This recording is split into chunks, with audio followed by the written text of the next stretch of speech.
ये चाहते हैं कि डायस्पोरा जो है, जो बैरून मुल्क पाकिस्तानी है, जो हमारी रीढ़ की मईशत की रीढ़ की हड्डी है, जो इंतहाई इज्जत का मकाम है, उनके दिल में किसी किस्म के शक व शुबूत जो है वो डाले जाए।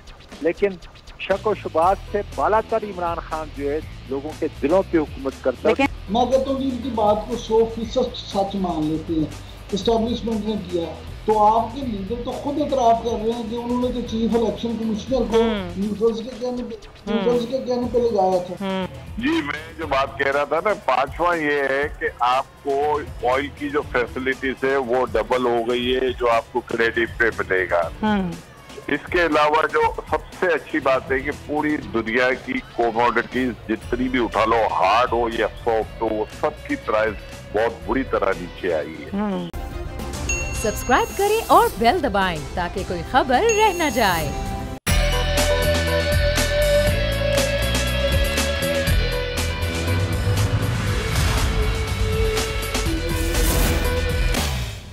बिस्मिल्लाहिर्रहमानिर्रहीम, अस्सलाम वालेकुम। प्रोग्राम में मैं सुमैया रिजवान आपको खुशामदीद कहती हूँ। नाजरीन, जो मुल्क की सूरत हाल है, अगर हम मईशत की बात करें तो वो मुसलसल हम देख रहे हैं कि बेहतरी की तरफ तो जा रही है, लेकिन मिफ्ता इस्माइल साहब कह रहे हैं कि टैक्स नेट को बढ़ाना होगा। लेकिन अगर हम सियासी सूरत हाल की बात करें तो यहाँ पर जो हुकूमत इत्तेहाद है वो इमरान खान को नाअहल कराने के लिए मुताहरिक हो चुका है। कल PDM की जानिब से इलेक्शन कमीशन में तोशाखाना के हवाले से एक रेफरेंस दायर किया गया और 62(1)F के हवाले से ही दायर किया गया। आज स्पीकर कौमी असम्बली राजा परवेज अशरफ की जानिब से एक रेफरेंस भेजा गया, एक और रेफरेंस, वो भी तोशाखाना में यानी कि जो तहाइफ लिए गए साबिक वज़ीर आज़म इमरान खान की जानिब से जो पैसे थे, उनका कहना ये इस रेफरेंस में कि वो जाहिर नहीं किए गए गोशवारों में, इसीलिए इमरान खान को 62(1)F के तहत नाअहल किया जाए। और ये अब जो रेफरेंस है वो इलेक्शन कमीशन को मौसूल भी हो गया है। अब ये जो सारी सूरत हाल है, जिसमें एक तरफ तो जमात को करदम कराने के लिए, इमरान खान को नाअहल कराने के लिए हुकूमती इत्तेहाद मुतहरिक है, तो खुद इमरान खान क्या सोच रहे हैं, उनकी पार्टी क्या सोच रही है। एक तरफ पंजाब में भी उनकी हुकूमत है, KP में भी उनकी हुकूमत है, फिर नैब तरमीम के हवाले से सुप्रीम कोर्ट भी चली गई है, तहरीक इंसाफ। इन सारे मामलात पर आज के प्रोग्राम में हम गुफ्तगू करेंगे। मुझे ज्वाइन करें पाकिस्तान तहरीक इंसाफ के रहनुमा आज़म सबाती साहब, उनको हम वेलकम करते हैं। इमरान याकूब साहब भी हमारे साथ प्रोग्राम में मौजूद हैं, सीनियर सहाफ़ी हैं, तज़कियाकार हैं। आप दोनों हज़रात का शुक्रिया। आज़म सबाती साहब, एक तरफ तो पूरी कोशिश हुकूमती इत्तेहाद की कि इमरान खान पर 62(1)F की कार्रवाई कराई जाए। 2 रेफरेंस दायर हो चुके हैं, एक कल हुआ और एक आज स्पीकर ने भेजा। क्या तरीक़ाकार क्या होता है? क्या इससे पहले इमरान खान साहब को कोई नोटिस दिया गया था, किसी किस्म का बताया गया था उनको कि भाई ये आप पर चार्जेस हैं, आप जवाब दें इसका? बुनियादी तौर पे आपके व्यूअर समझते हैं कि अगर पाकिस्तान की सियासत से इमरान खान को निकाल दिया जाए तो फिर बहैसियत खुद सियासत जो है वो बेमानी हो जाएगी। अवामी मैंडेट है, जिसके पास अवामी मैंडेट आएगा वो हुकूमत और अवाम के ऊपर जो है एक सरबराही की हैसियत से अपना किरदार अदा करेगा। इम्पोर्टेड हुकूमत हर वो काम करेगी। ये तो कुछ भी नहीं है। पहली बात तो ये है कि क्या वो तहाइफ जो है ऑलरेडी डिक्लेयर्ड एक हुकूमत की एजेंसी से, एक हुकूमत के माल खाना से जो है लाए गए हैं या नहीं लाए गए। ये सारी चीजें जो है बहैसियत से एक तालिब इल्म वकील के मैं कह रहा हूँ कि जो अनडिक्लेयर्ड है, जो आप पोशीदा तौर पे छुपाते हैं, इंटेंशनली जो है उसको हाइड करते हैं, ये उन चीजों के लिए आपका आर्टिकल 62 या 63 जो है वो लगता है। इसमें न कोई ऐसा मसला है स्वायत के कि वही है कि कब के अंदर जो है एक प्याली के अंदर ये तूफान खड़ा करेंगे। अच्छा, इसलिए कि इन चोर डाकुओं के पल्ले के अंदर खुद तो कोई ऐसी चीज है नहीं दिखाने की, न इनकी कारकर्दगी थी। हमने आज भी सेनेट के अंदर ये कहा है कि हम तो बड़े नालायक थे, और लायक जो है 110 दिन के अंदर जो है उन्होंने मुल्क की कानून की हालत को क्या कर दिया। कल ये देखें किस तरीके से इन्होंने नेब के उस ऑर्डिनेंस को जिसके तहत जो है कितने बड़े बड़े मुकदमात बनाए गए, 42 अरब रुपया जो है जो खाता है वो लगाता है, उसके ऊपर है जरदारी के ऊपर। 16 अरब जो है ये जो दूसरा है चेरी ब्लासम शहबाज शरीफ, इसके ऊपर नवाज शरीफ वहाँ से भागा हुआ है, इसलिए एक एवन फील्ड की उसमें कोई तस्वीर जो है ये नहीं देनी कैसे खरीदे हैं स्वाइस के कि एक वो अकामा था तो मुझे वहाँ से तोहफा मिला, और क्या उनका वो तोहफा जो है वो ऑलरेडी आपकी जो बैलेंस शीट है, आपका जो इलेक्शन कमीशन के सामने जब आप अपने एसेट और लायबिलिटी की स्टेटमेंट जमा करते हैं वहाँ है। दरअसल इनके पास कुछ नहीं, क्या सरे मल का, एवन फील्ड का, ये सारी चीज़ें उस तनाज़र के अंदर हैं, इनके पले कुछ नहीं है। ये चाहते हैं कि डायस्पोरा जो है, जो बैरून मुल्क पाकिस्तानी है, जो हमारी रीढ़ की मईशत की रीढ़ की हड्डी है, जो इंतहाई इज्जत का मकाम है, उनके दिल में किसी किस्म के शक व शुबूत जो है वो डाले जाएं। लेकिन शक व शुबात से बालातर इमरान खान जो है लोगों के दिलों पे हुकूमत करता है। लेकिन सेनेटर साहब आवाम की हिमायत जब तहरीक इंसाफ के साथ है और आपको नजर भी आ रहा है, तो फिर टाइम क्यों आप लोग ले रहे हैं? अगर आपके पास पंजाब की हुकूमत है, KP की असम्बली है, यहाँ पर आप लोग तोड़ें, इधर आप लोगों के 130 इस्तीफे हैं वो दें। तोड़ने से तो मसला अगर हल हो तो हम 1 मिनट के अंदर तोड़, हम असम्बली से बाहर निकल के आए, इस्तीफे हमने दिए, जो ज़ाब्ता तरीक़ेकार है उसके मुताबिक जो है कासम सूरी ने बाकायदा हर आदमी को बुलाया, सर्टिफाइड किया, तो उसके अपनी मर्जी से जो इस्तीफे दिए और वो मसला भी इन्होंने लटका लिया। अब उसके हिस्से बखरे करके जो है वो इलेक्शन कराने की कोशिश कर रहे हैं। अब तो 9 नशिस्तों पर भी इलेक्शन अनाउंस हो रहे हैं, इलेक्शन कमीशन ने आज ही दे दिया है, तो आपको लग रहा है कि ये टुकड़ों में ही कर रहे हैं, लेकिन आपके लिए तो मुश्किलात अब खड़ी हो रही है ना, आप लोग क्या करेंगे फिर? आपका मुतालबा तो आम इंतखाबात है ना सर। सुने, इलेक्शन कमीशन जो है जी, चूंकि वो अपनी हैसियत खो चुका है और अब जो है ये चोर चक्के जो 13 पार्टी एक जगह जमी हुआ है, जिनको मैं नौसरबाज कहता हूँ पाकिस्तान के, इन नौसरबाजों का अहलकार बन चुका है।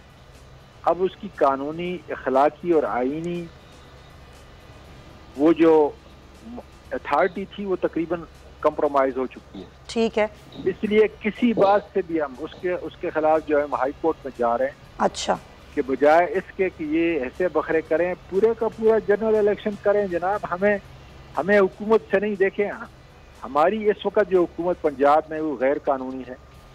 सुबह उसके अंदर है आपके खैबर पख्तूनख्वा के अंदर, उसको भी हम उस तरह कानूनी नहीं समझते, इसलिए कि बुनियादी तौर पर अब जो नेशनल असम्बली का मैंडेट है वो ख़त्म हो चुका है, और अगर वो मैंडेट ना हो तो हम उसी हिसाब से कहते हैं। हालांकि उसको कानूनी तौर पे देखा जाए तो वो कानूनी हैं, पंजाब का भी और वो भी, लेकिन हम नहीं चाहते इसलिए कि ये पाकिस्तान के जो मुस्तकबिल है उसके दुखों का मदावा नहीं है, उसकी तबाही का इलाज और रिलीफ नहीं है।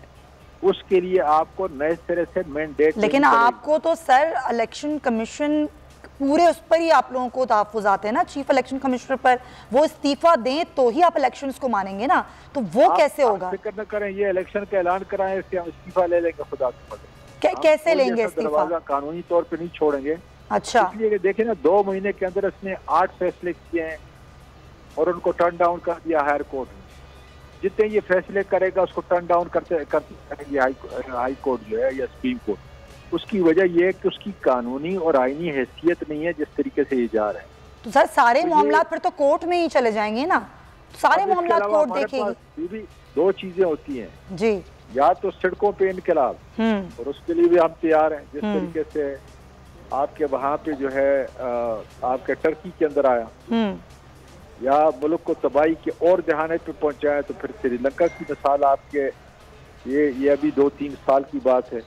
ये तो खैर अभी था, लेकिन टर्की जो है 2016-17 के अंदर आया। जी जी। तो कहने का मकसद ये है कि हमारे पास ऐसी चीजें हैं, हम तंग आ चुके हैं इनसे।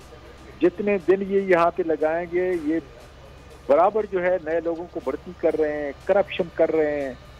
जो इदारे जो है जिनमें थोड़ा बहुत जो है सांस पड़ा था, वो अब उनसे सांस भी जो है निकल रहा है। इसलिए कि इनका तो ये है कि रोजाना किसी न किसी तरीके से जो है जो पैसे बनते हैं बनाए और अपने आदमी को जो है भर्ती कराए, उनसे ही पैसे।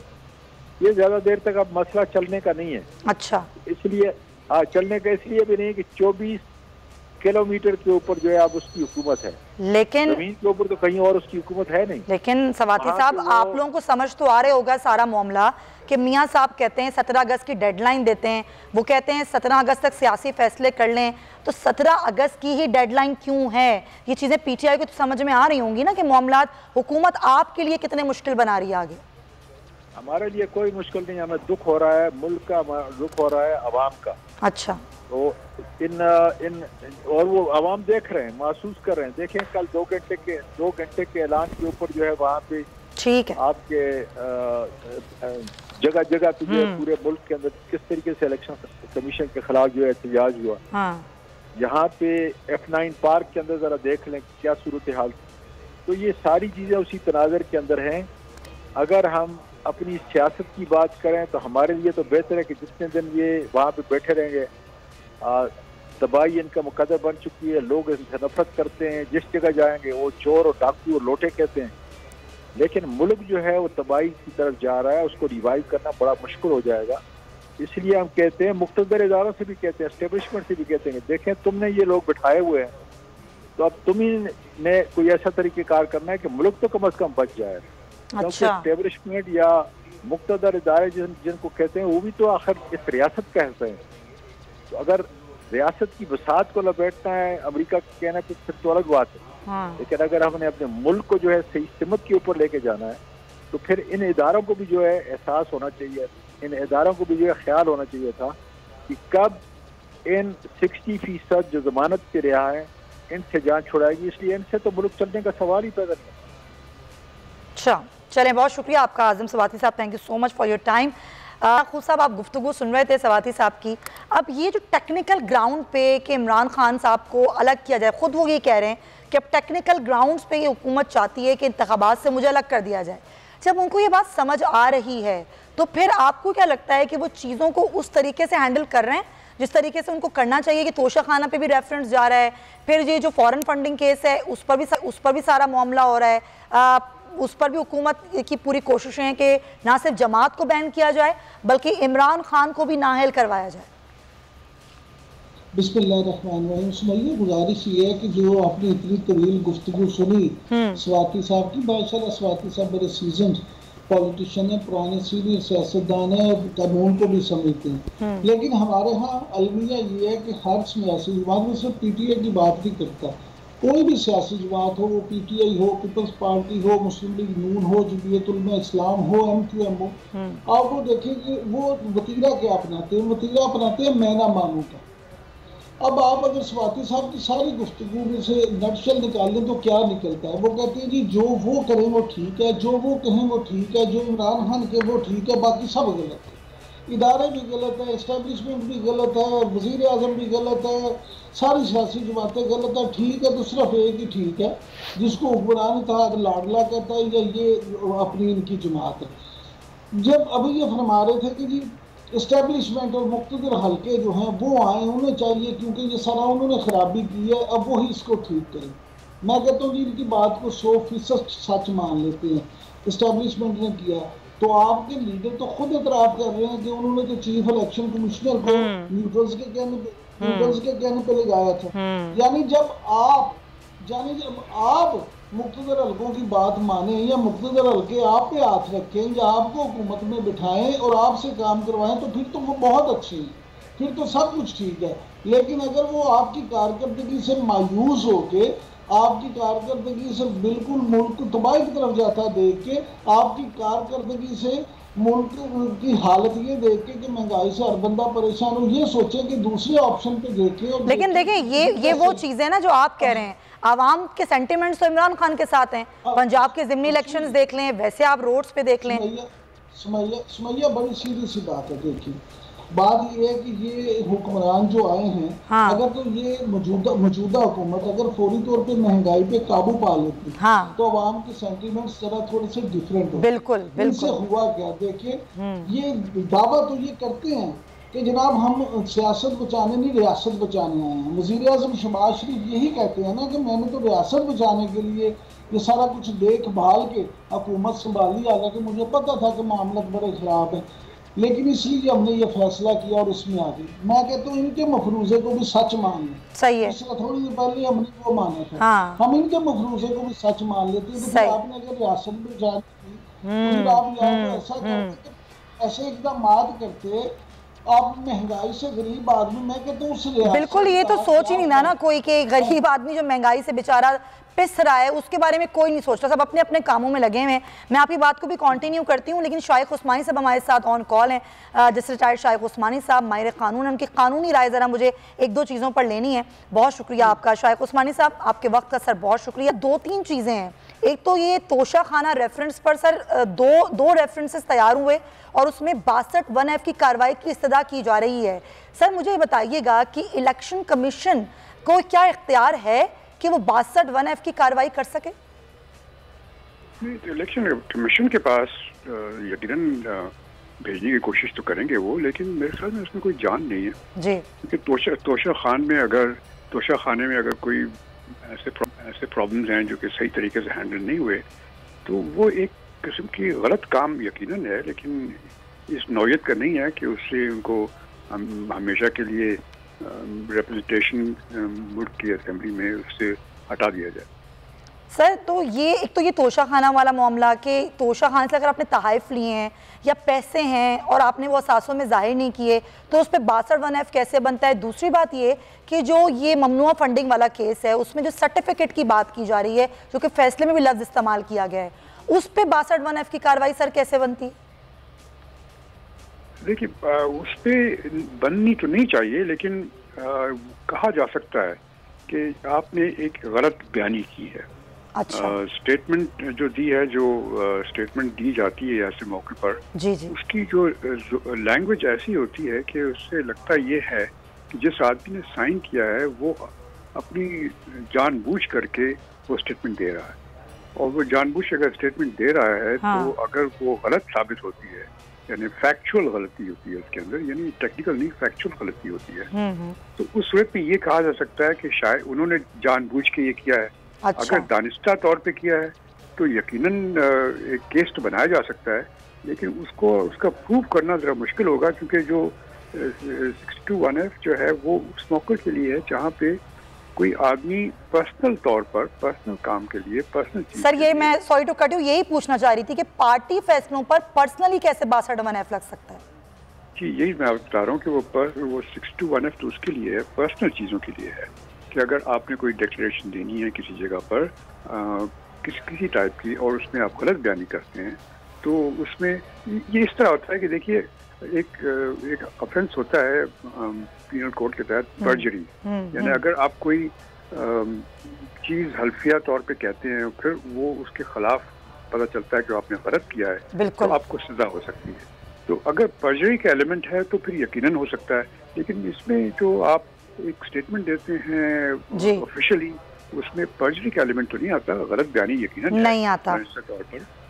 जी जज साहब मैं चाहूंगी आप हमारे साथ ही रहिए। सर मुझे एक ब्रेक लेनी है, वापस सुप्रीम कोर्ट में नैब कवानी में तरमीम के हवाले से पीटीआई गई है, आज उसकी समाअत भी हुई है, मैं उस पर भी आपसे बात करना चाह रही हूँ। आप भी हमारे साथ हैं और हमारे साथ इमरान याकूब साहब भी साथ हैं। एक ब्रेक लेंगे।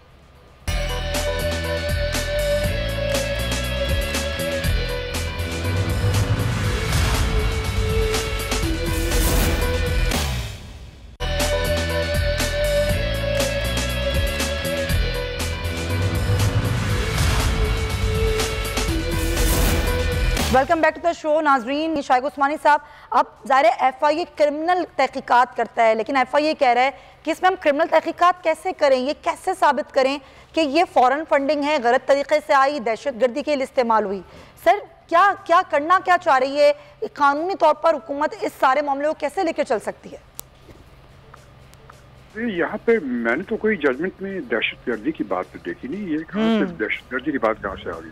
दहशतगर्दी की तो बात कही नहीं है। ये जरूरी है कि मनी लॉन्ड्रिंग का इशू हो सकता है। अच्छा। कि पैसे जो हैं वो वहाँ से यहाँ भेजे गए हैं, वो किस तरह से आए थे, कहाँ से आए थे, उसका मनी ट्रेल क्या है, वो यकीनन हो सकता है, लेकिन दहशतगर्दी का तो एलिमेंट यहाँ कोई भी नहीं। अच्छा, मनी लॉन्ड्रिंग का केस सर कैसे हो सकता है, जरा इसकी भी रोशनी डालिए कि वो लोग जिन्होंने पैसा दिया और बैंकिंग अकाउंट्स के थ्रू दिया, फिर उन्होंने आके अपने वीडियो पैगामात भी अब लोगों के आना शुरू हो गए हैं जो ओवरसीज पाकिस्तानी हैं, तो इस पर मनी लॉन्ड्रिंग का कैसे बन सकता है? नहीं, मतलब ये जो अब्रार ग्रुप के पैसे आए हैं, अच्छा, उसका तो कोई एक्सप्लेनेशन नहीं आया अभी तक। उस पर बनाया जा सकता है। पैसे आए थे तो उस पर यकीनन ये और इंक्वायरी हो सकती है, और जबकि वो नकवी साहब जो है उनके खिलाफ ऑलरेडी केस चल रहा है। हाँ बिल्कुल, अमेरिका में चल रहा है, तो इसमें यकीनन हो सकता है। सही पॉइंट टेकन। अच्छा इमरान साहब, आप क्या समझते हैं कि वाकई ये इस तरह की सूरत हाल सिर्फ क्रिएट करने के लिए की जा रही है हुकूमत की जानिब से? सियासत में ये आप रूटीन की बातें हैं, कोई नई बात नहीं है। मुझे आज आप जरूरत से ज्यादा परेशान दिखाई दे रही है, जो आमतौर पे अब नहीं होती। मैं परेशान थोड़ा देखिए, थोड़ा सा माजी में चले जाए। हाँ। क्या नहीं होता रहा। हाँ। क्या अयूब खान के दौर में मुखालिफिन के साथ चीजें इस तरह की नहीं हुई? क्या जुल्फ़िकार अली भुट्टो के दौर में अपोजिशन के साथ ऐसी बातें नहीं हुई? बिल्कुल हुई हैं। फिर क्या 90s में मियां नवाज शरीफ और बेनज़ीर भुट्टो साहब आपस में पिंग पोंग नहीं खेलते रहे? ये सारी चीज़ें होती रही हैं। हमारी सियासत में कुछ नहीं बदला। सियासतदानों ने ना अपना चलन बदला, ना तरीका बदला। चेहरे ज़रूर बदलते रहे हैं, निज़ाम वही है, निज़ाम नहीं बदला। इमरान खान साहब ने भी यही तो अलविया है कि इमरान खान साहब ने भी ना उस निज़ाम को बदलने की कोशिश की, ना उसको बदला। 4.25 साल वो हुकूमत में रहे, लेकिन अमलन उन्होंने भी उसमें एक रत्ती की तब्दीली नहीं की। आप मुझे ये बताएं कि इशू ये नहीं है, दहशतगर्दी तो खैर कहीं है ही नहीं, पता नहीं कहाँ से वो लफ्ज़ आ गया। इशू ये है कि कानून के मुताबिक कंपनीज आपको नहीं दे सकते, इंडिविजुअल्स दे सकते हैं। आरिफ नकवी साहब एक एस्टेब्लिश जो है ना मनी लॉन्ड्रर हैं, उन्होंने उनको 216 साल से ज्यादा अमेरिका में कैद भी हो चुकी है। दुनिया में उनके खिलाफ दूसरे भी मुकदमे हुए। 2-3 चीजें आप देखें, इखलाकी पहलू भी कुछ होता है जो हमारे यहाँ बिल्कुल नहीं है। दुनिया में वैसे तो सबसे आम होती है एक चीज जिसको कॉमन सेंस कहते हैं, लेकिन हमारे यहाँ कोई कॉमन नहीं है। आप ये देखें कि यहाँ पे आपने पैसे चैरिटी के नाम पे वहाँ इकट्ठे किए और आपने इस्तेमाल वो सियासी मकासद के लिए अगर कर दिए, तो क्या इखलाकी तौर पे इसका कोई जवाज़ मिलता है या कोई जवाज़ रहता है? यहाँ पे प्रॉब्लम्स इस तरह से होती हैं कि चीज़ें कुछ और हैं, सियासतदान अपने मसाइल के हल के लिए फिर उन चीज़ों को गलत तरीके से इस्तेमाल करते हैं। जब तक हमारे तमाम सियासतदान, तमाम सियासी जमातें हकीकत में इक़्तिदार के लिए नहीं, अवाम की खिदमत के लिए सियासत नहीं करेंगे, उस वक्त तक ये चीज़ें ठीक है। और देखें इमरान साहब, देखें एक बात तो है ना कि तमाम लोग ही एक जैसे हैं। अगर हम ये कहें कि एक ठीक है बाकी सब गलत हैं, तो ये भी तो ठीक नहीं होगा ना, या एक गलत है और बाकी। इस अवाम में सब नंगे हैं। आप किसी सियासी जमात का नाम ले लें, किसी सियासी जमात का नाम जो आप किसी उसके बारे में कह सके कि उसका लीडर तो दूध का दूल्हा है। यहाँ पे इमरान खान साहब को तो हम लोगों ने, मीडिया ने बनाया ना लीडर, मीडिया ने ही उनको सपोर्ट किया। लेकिन पंजाब जो पाकिस्तान का सबसे बड़ा सूबा है, दुनिया का 12वां अलग मुल्क होता, 12-13 करोड़ आवाम है उसके, अगर अलग मुल्क होता, और उसका हाल देख लें क्या है कि वहाँ पे उस्मान बुज़दार साहब ने 4.25 साल यहाँ पे क्या किया, क्या किससे नहीं आए। लेकिन फिर भी अगर आप ये चीज़ें हम कबूतर की तरह आंखें बंद करके समझ लें कि बिल्ली नहीं आएगी, तो ऐसा नहीं आएगा। जब तक हमारे यहाँ ये साथ लाहौर से आधे घंटे का सफर है, इंडिया का जो इंडियन पंजाब है उसका, वहाँ पे देख रहे हैं कि जो उनके वजीर आला आए उसने पहले दिल्ली में क्या किया, फिर पंजाब में क्या किया। यानी आधा घंटा दूर चले जाएं तो वहाँ एक लीडर उनका सही आ गया जिसने सब कुछ ठीक कर दिया। यहाँ इनकी बातें खत्म नहीं होती, बातें इनसे जितनी मर्जी करवाते रहे, काम इन्होंने करना नहीं है। जब तक हमारे यहाँ देखें, आखिरी बात में ये आपसे करना चाहूँगा ज़रूर कि हमारे यहाँ 14 साल से लेके और 35 साल तक के जो नौजवान हैं वो आबादी का 63% है, 63%। जब तक इनको पॉजिटिवली इस्तेमाल नहीं किया जाएगा, इनके फ्यूचर के लिए कोई काम नहीं किया जाएगा, यहाँ पहलों की नौकरी। लेकिन इमरान साहब, अफसोस की बात यह है कि हमारे जो बच्चे हैं 14 साल से 35 साल तक, इनकी जहन साजी कौन कर रहा होता है? ठीक है, ये जहन साजी तो हमारे सियासतदानों ने करनी है ना, ये होती नहीं है। ये भी एक अलमिया है। देखें, ये हम लोगों ने ही करनी है, लेकिन वो ठीक होती नहीं है, हमारे सियासतदानों ने करनी है। लेकिन हम भी नई नस्ल को किस तरह से तैयार कर रहे हैं ये भी सोचना होगा। बहुत शुक्रिया आपका इमरान याकूब साहब, जैसे रिटायर्ड शाइख उस्मानी साहब, आप दोनों हजरात के वक्त का बहुत बहुत शुक्रिया। प्रोग्राम में आज के जो दिन है उस हवाले से मैं ज़रूर बात करना चाहूँगी। मकबूजा वादी में भारत के जुल्म सितम, जिसमें ख़ास तौर पर 5 अगस्त 2019 को जिस तरीके से जबरी तसल्लुत कायम किया गया, आज उसी दिन के हवाले से यौम इस्तिहसाल आज मनाया जा रहा है, जहाँ पर वादी में मुकम्मल हड़ताल है और सोग है। और ये हड़ताल और सोग आज का नहीं है, इस वादी को एक जेल में तब्दील कर दिया गया है, जहाँ तमाम हुकूक जो हैं वहाँ के लोगों के वो ख़त्म कर दिए गए हैं। पूरी दुनिया ने अपनी आंखें इस पर बंद की हुई हैं। हम एक दिन ज़रूर मना लेते हैं, हम बात ज़रूर कर लेते हैं। आलमी फोरम पर पाकिस्तान ने कश्मीर का केस जिस तरीके से लड़ा, वो भी किसी से ढकी छुपी बात नहीं है। लेकिन अगर हम बात करें कि जो हमारी इस्लामी ममालिक हैं, जो आलमी हुकूक की तंजीमें हैं, वो इस पर क्या कर रही हैं, तो हमें 0/0 नज़र आता है। वो लोग जो बहुत बातें करते हैं इंसानियत पर, इंसानी जुल्म पर, उनको कश्मीर में होने वाला जुल्म और सितम नज़र नहीं आता कि यहाँ पर ख़वातीन की असमत दरी किस तरीके से की जाती है, यहाँ मासूम बच्चों को किस तरीके से मारा जाता है, यहाँ किस तरह पैलेट गन का इस्तेमाल किया गया, किस तरह वहाँ पर कश्मीरी बहन भाइयों के हुकूक, इंसानी हुकूक जो कि बेसिक राइट्स होते हैं, उनको ख़त्म किया गया। ये सब वो बातें हैं जो कि ऐसा लगता है कि किसी को ना सुननी है ना किसी को देखनी है। और 5 अगस्त 2019 के बाद से आज तक की सूरत हाल जो मकबूजा वादी में है वो इंतहाई ख़राब है, और इसी पर हम आज बात करेंगे। वैसे तो ज़ाहिर हड़ताल भी है, वहाँ पर सोग की कैफियत भी है, ना सिर्फ ये बल्कि दुनिया भर में आज कश्मीरी बहन भाइयों से इज़हार यकजहती के लिए रैलियाँ भी निकाली गई, सेमिनार्स भी मुनक्किद किए गए। लेकिन इस बात को मज़ीद आगे बढ़ाने के लिए जो इक़दाम करने चाहिए, क्या वो किए जा रहे हैं या नहीं, इसी पर हम बात करेंगे। मैं ज्वाइन करें हुर्रियत लीडर हैं अब्दुल हमीद साहब, उनको हम वेलकम कहेंगे। अब्दुल हमीद साहब बहुत शुक्रिया आपके वक्त का। सवाल मेरा ये था कि 5 अगस्त से पहले भी सूरत हाल ख़राब थी मकबूजा वादी की, और ये कई साल बीत चुके हैं, वहाँ के हालात ऐसे ही हैं। लेकिन 5 अगस्त के बाद से तो हालात बद से बदतर हो चुके हैं। लेकिन हम अगर ये बात करें कि दुनिया ने इस पर क्या कोशिशें की, इंसानी हुकूक की आलमी जो तंजीमें हैं उन्होंने क्या कुछ किया, तो किसी ने कुछ नहीं किया। तो इसमें सबसे बड़ा कसूरवार कौन है आप समझते हैं? देखिए, मैं समझता हूँ कि ये अक़वाम मुत्तहिदा की नाकामी है, जहाँ 47 के बाद बहुत सारी रियासतें वजूद में आई, उनको आज़ादी मिली है, खुदरादियत मिला। अक़वाम मुत्तहिदा की करारदादों के अंदर इस मसले का हल जो है मुज़मिर है। वहीं पिछले 75 साल से 6 लाख से ज़्यादा कश्मीरियों ने अपनी जानों का नजराना पेश किया। 1989 के बाद आज तक तकरीबन 1 लाख से ज़्यादा लोग शहीद हो गए हैं।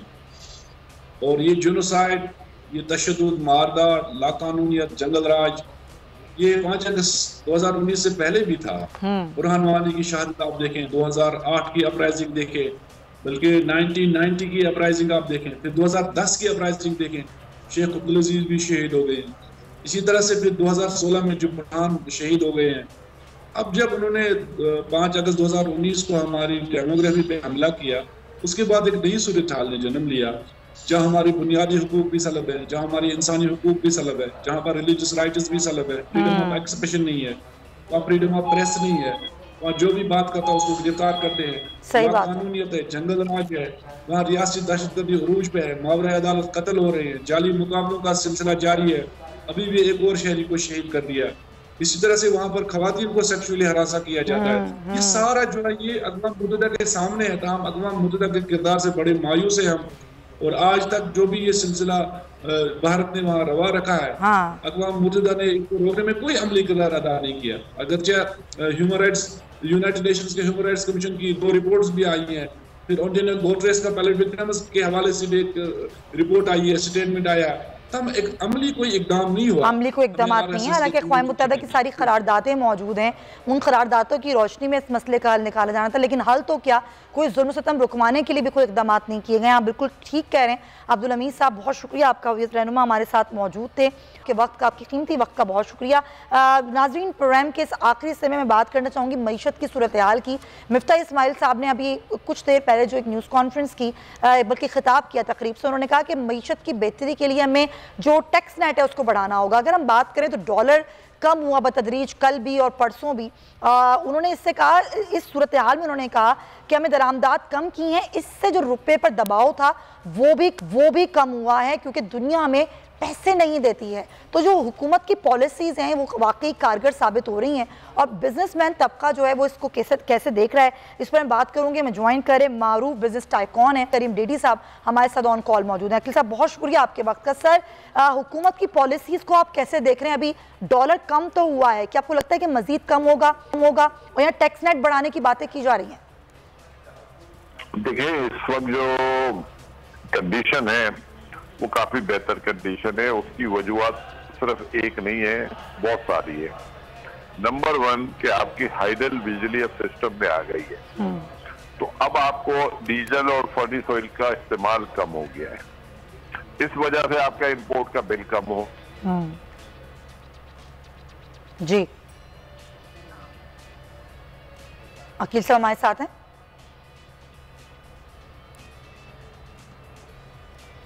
जी अकील साहब, सर राब्ता मुनक़ता हुआ है, हम चाहेंगे कि उनको रिकनेक्ट करें। बड़ी मुफीद और बड़ी अहम गुफ्तगू वो कर रहे थे, क्योंकि मामला ये है कि हुकूमत की जो पॉलिसीज़ हैं क्या वो बतदरीज बेहतर हो रही हैं, क्या डॉलर मज़ीद जो है वो नीचे आएगा, मईशत पर इसके क्या असरात मुरतब होंगे। बरामदात के हवाले से भी बात की मिफ्ता इस्माइल साहब ने, और साथ ही साथ उन्होंने ये भी कहा कि हमें अभी ज़ाहिर बात है ये सारा बजट खसारा जो है उसको कम करने के लिए कर्ज लेना पड़ता है, और जब हमें कर्ज लेना पड़ता है तो ज़ाहिर हम दबाव में आते हैं। लेकिन जो मईशत के लिए मज़ीद इक़दामात हैं जो लेने हैं इस हुकूमत को, वो किस तरह लेगी? क्योंकि प्रेशर तो बहुत आया है, और ये प्रेशर आया है, हुकूमत ये समझती है कि ये पीटीआई के जो वक्त के फैसले थे और उस वक्त की जो IMF से डील थी उस वजह से सारा कुछ हुआ है। दूसरी बात यह है कि अब जो आर्मी मंडी है उसमें तेल की कीमतें कम हुई हैं। आज हुकूमत इस बात पर गौर करेगी कि जो इसका असर है आर्मी मंडी में जो कीमतें कम हो रही हैं वो आवाम तक कैसे पहुंचाया जाए। तो पेट्रोल की कीमतें कम होने का इम्कान कम होंगी, और उसके असरात किस तरीके से होंगे, क्योंकि अगर हम ये देखें कि 38% पर महंगाई पहुंची हुई है, इस महंगाई की शरह को कम कैसे किया जा सकता है? एक दफ़ा अगर महंगाई हो जाती है, चीज़ों की कीमतें बढ़ जाती हैं, तो वो नीचे लाना बड़ा मसला होता है। आज भी आर्मी चीफ ने IMF से कर्ज के लिए सऊदी अरब और UAE से रब्ता किया। अकील साहब आपको मेरी आवाज़ आ रही है? सर जी बिल्कुल आवाज आ रही है। जी अकील साहब आप कंटिन्यू कीजिएगा जो आप बात कर रहे थे। जी, मैं जो बात कह रहा था ना, 5वां ये है कि आपको ऑयल की जो फैसिलिटीज है वो डबल हो गई है, जो आपको क्रेडिट पे मिलेगा। इसके अलावा जो सबसे अच्छी बात है कि पूरी दुनिया की कोमोडिटीज जितनी भी उठा लो, हार्ड हो या सॉफ्ट हो, वो सब की प्राइस बहुत बुरी तरह नीचे आई है। और इसकी वजूहत भी है क्योंकि पूरी दुनिया में इंटरेस्ट रेट बढ़ना शुरू हो गए हैं, अमेरिका इंटरेस्ट रेट बढ़ा रहा है, तो इस वजह से लोगों को इंटरेस्ट रेट जब बढ़ता है तो लोगों का होल्डिंग पावर कम हो जाता है। कम जब है तो ये सबसे पहले कमोडिटीज गिरती है, और हम वो लोग हैं जो ये सारी चीजें इंपोर्ट करते हैं, तो जब इनकी प्राइस नीचे आएगी तो सबसे बड़े हम बेनिफिशियरी थे। तो आने वाले दिनों में कोई ऐसी सिचुएशन दिख नहीं रही है, चाहे आप गैप उठा लो, चाहे आप फर्टिलाइजर ले लो, चाहे आप कॉटन की प्राइस ले लो, चाहे आप व्हीट की प्राइस ले लो, आप स्टील की प्राइस ले लो, ये सारी प्राइस जो हम इंपोर्ट करते हैं ये सब बहुत बुरी तरह नीचे आई है। तो मैं ये समझता हूँ कि गवर्नमेंट को ये जरूर बताना चाहिए कि ये कमोडिटीज जो नीचे आई बेनिफिशियरी है, और रहा कि इन्होंने इंपोर्ट को सख्ती की है, तो ये सख्ती तो मैं समझता हूँ ऑलमोस्ट खत्म हो जाएगी। शायद हो सकता है 1 आधा महीना और सख्ती करें, लेकिन इसके बाद इनको खुद को भी जरूरत होगी कि कस्टम से भी रेवेन्यू हमें आना चाहिए। सही बात है। फॉरेन एक्सचेंज में उन करंट अकाउंट का इशू है, जो मुझे दिख रहा है कि आने वाले महीनों में करंट अकाउंट इनका बेहतर होगा जी, शायद नेगेटिव ना हो, शायद ना हो। अच्छा, तो ये सारी गुड न्यूज है, जिसकी वजह से मैं समझता हूँ कि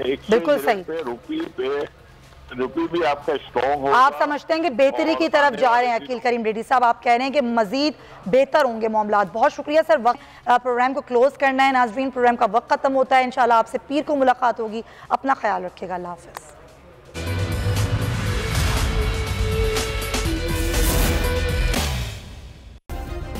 सब्सक्राइब करें और बेल दबाएं ताकि कोई खबर रह न जाए।